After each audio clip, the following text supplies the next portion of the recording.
Machiavelli in this Illuminati, all through your body. The blows like a 12-gauge shot. Feel me? And God said He should send His one begotten Son to lead the wild into the ways. Follow me.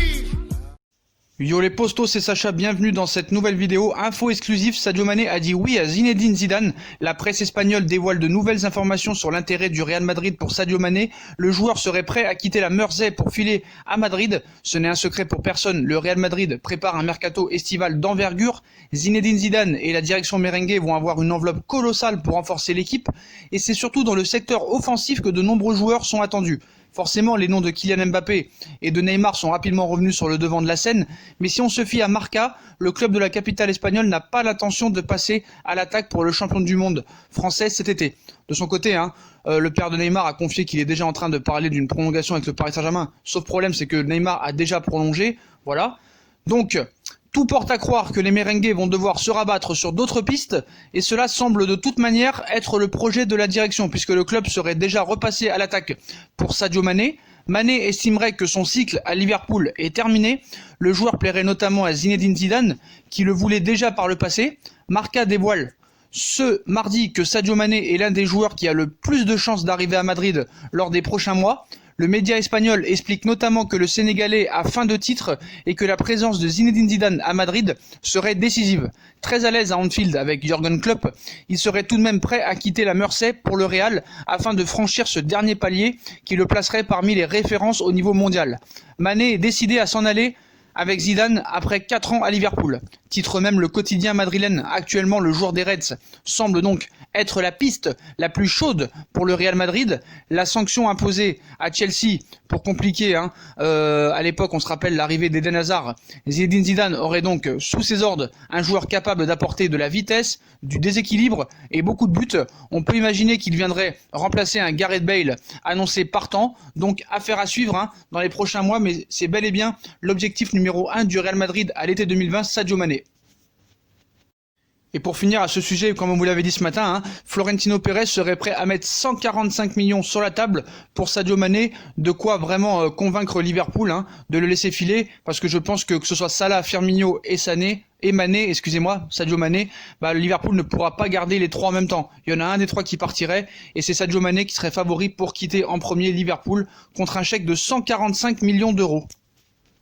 D'ailleurs, son coéquipier de Liverpool, Fabinho, en a rajouté une couche sur le Ballon d'Or. Sadio Mané aurait mérité le Ballon d'Or, c'est le meilleur joueur de Liverpool. Arrivé 4e au Ballon d'Or France Football, ce que quasiment tous les observateurs ont considéré comme un scandale, Sadio Mané a pu se consoler avec le titre de meilleur joueur africain de l'année au CAF Awards. Sacré pour la première fois de sa carrière, le natif de Bambali est un vainqueur plus que légitime au vu de sa saison 2019 de tous les records. L'ancien Messin aurait mérité le gros lot, celui de France Football, selon de nombreux amateurs. C'est aussi l'avis de son coéquipier en club, Fabinho. Bien que Van Dijk a fini 2e derrière la Pulga pour le Brésilien, c'est bien Mané qui devait être sacré. Il aurait mérité, c'est le meilleur joueur de Liverpool, a confié l'ancien monégasque lors d'un entretien accordé à Liverpool.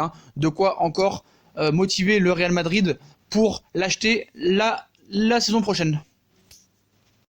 L'Atlético Madrid est à Paris pour boucler le dossier Cavani selon encore Marca. Marca est en forme ce mardi matin.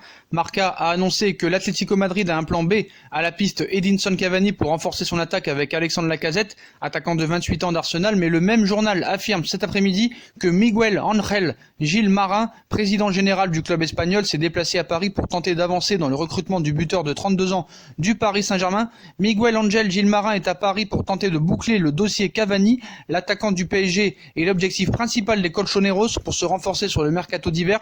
C'est pourquoi le dirigeant s'est déplacé dans la capitale française afin d'obtenir le oui du club. Présidé par le président Al Khelaifi, c'est avec lui qu'il y a eu une réunion ce mardi. Le dirigeant de l'Atlético espère changer le discours du PSG qui a repoussé l'idée d'un départ cet hiver car il peut encore avoir une place importante sur le reste de la saison et il ne veut pas renforcer un concurrent en Ligue des Champions. Des affirmations qui viennent relancer le dossier globalement fermé depuis quelques jours. Tous les médias en France se sont mis d'accord pour dire que Cavani ne partira pas cet hiver. Une réponse que Marca semble avoir en tête. L'Atlético Madrid probablement aussi, mais il est possible que le club espagnol veulent essayer encore de débloquer cette piste avant de se tourner vers une autre, ce qui reste l'issue la plus probable. Donc encore, affaire à suivre. On croyait que le feuilleton était terminé Cavani à l'Atlético Madrid, et ben non, par rapport au transfert de cet hiver. Ça ne devrait pas avoir lieu quand même. Leonardo reste campé sur ses positions. Cavani restera normalement au Paris Saint-Germain à moins d'une offre de plus de 20 millions d'euros, ce qui m'étonnerait à 6 mois de la fin de son contrat. On passe à Christian Eriksen qui aurait dit non au PSG à 5 mois de la fin de son contrat avec Tottenham. Où rebondira Christian Eriksen? 27 ans, 19 matchs et 2 buts en première ligue cette saison.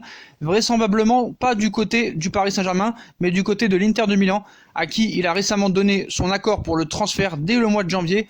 Dans tous les cas, son arrivée au Paris Saint-Germain, avec qui les contacts avaient été initiés fin décembre, semble vouée à l'échec. La raison, selon la Gazzetta dello Sport, le Danois a tout simplement estimé qu'il ne bénéficierait pas d'un temps de jeu suffisant du côté de la capitale française, ce qui l'a donc poussé à décliner. Voilà pourquoi il n'a pas signé au Paris Saint-Germain.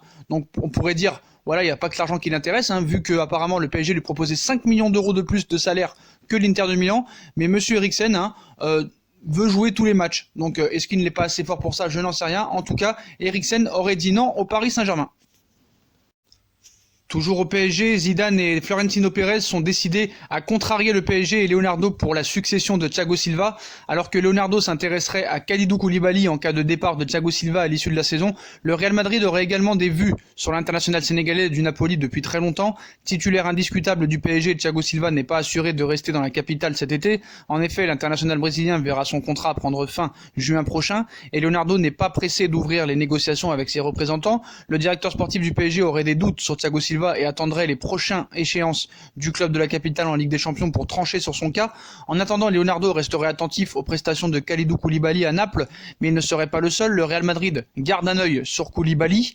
Donc comme l'explique El Demarque, le Real Madrid observe également de très près Kalidou Koulibaly pour rajeunir sa charnière centrale, mais pas seulement. En effet, le FC Barcelone serait également sur les traces du défenseur de 28 ans, à en croire la presse espagnole, et Florentino Pérez pourrait donc être tenté de perturber les plans du rival catalan. Allegri aurait dit non au Barça. Annoncé parmi les ciblés du FC Barcelone pour la succession d'Ernesto Valverde, Massimiliano Allegri n'aurait visiblement pas été séduit par ce projet.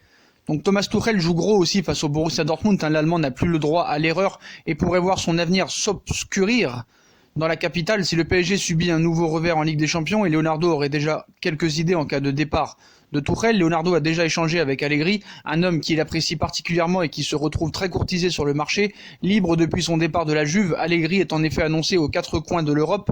Dès qu'un poste se libère, après Tottenham et Arsenal, c'est le FC Barcelone qui aurait pensé à l'Italien, mais ce dernier a les idées claires pour son avenir. Allegri n'aurait pas été du tout emballé par le projet FC Barcelone. Comme l'explique Sport ce mardi, le Barça aurait bel et bien sondé Massimiliano Allegri avant de nommer Quique Setién. Cependant, l'ancien coach de la Juventus de Turin ne serait pas intéressé par ce projet à long terme et n'aurait pas vu d'un bon œil son arrivée du côté du Camp Nou. De quoi laisser des chances au Paris Saint-Germain cet été en cas de nouvelle déception européenne le mois prochain. Donc Allegri reste bien l'objectif numéro 1 de Leonardo. Après, pourquoi pas peut-être aussi des discussions avec Xavi et Guardiola pour le futur du Paris Saint-Germain. Comme vous le savez, Emre Can fait partie des pistes les plus chaudes du moment au sein du PSG. Le milieu de terrain allemand pourrait faire l'objet d'une clause libératoire à hauteur de 35 millions d'euros pour l'été prochain. Toujours en quête d'un milieu de terrain défensif pour le PSG, Leonardo songe depuis l'été dernier à faire venir Emre Can. Ce dernier, qui n'a même pas été inscrit sur la liste de la Juve pour la Ligue des Champions, doit affronter une concurrence trop importante dans l'entrejeu du club bianconero et pourrait donc débarquer au PSG avant la fin du mercato. Mais ce dossier n'aurait pas encore livré toutes ses vérités. Une clause de 35 millions d'euros bientôt activée pour Emre Can. Calcio Mercato annonce que la Juve pourrait accepter de céder Emre Can contre une offre avoisinant les 30 millions d'euros cet hiver, mais le média italien précise surtout que dès l'été prochain, une clause libératoire à hauteur de 35 millions d'euros serait incluse dans le contrat d'Emre Can. Et le PSG pourrait donc en profiter s'il ne parvient pas à attirer le joueur de la Juventus de Turin dès cet hiver. Et on passe à Kylian Mbappé qui parle de sa valeur marchande. Interrogé au sujet de sa valeur marchande colossale, Kylian Mbappé a préféré jouer la carte de l'humour. La pression, le buteur de 21 ans ne la connaît pas. Auteur d'un match très moyen dimanche soir face à l'AS Monaco, Kylian Mbappé s'est amusé des chiffres récemment tombés à son sujet. Dans sa dernière lettre hebdomadaire, l'observatoire CIES du football a estimé que le Français comme étant le joueur le plus cher de la planète, 265,2 millions d'euros, voilà la bagatelle que coûterait actuellement Kylian Mbappé. Il cite « Je suis joueur de foot, je ne suis pas comptable. Ça va, je joue, je fais mon métier, j'essaye d'aider mon équipe et tout va bien. Si je suis le joueur le plus cher du monde, je suis le joueur le plus cher du monde », a-t-il déclaré dimanche soir en zone mixte face à l'AS Monaco. Donc voilà les postos, voilà pour toutes ces infos mercato. Sadio Mané aurait dit oui à Zidane, Koulibaly au PSG ou au Real, dites-moi en commentaire ce que vous en pensez. Et puis toutes les autres infos mercato, Emre Can, tous les autres infos mercato, voilà, dites-moi en commentaire. Puis comme d'habitude, si on a kiffé la vidéo, on like, on partage, on s'abonne, on active la cloche pour les notifications, on s'abonne surtout. On me suit sur les réseaux sociaux, Instagram, Facebook, Snapchat, Twitter, pour être au courant des vidéos qui vont sortir et être informé 24 heures sur 24 sur le mercato, ainsi que sur Utip si vous voulez faire évoluer la chaîne en regardant les pubs gratuitement ou en faisant un petit don. Voilà les postos, je vous souhaite à tous une très bonne vidéo et à très vite pour une nouvelle vidéo. Tchuss.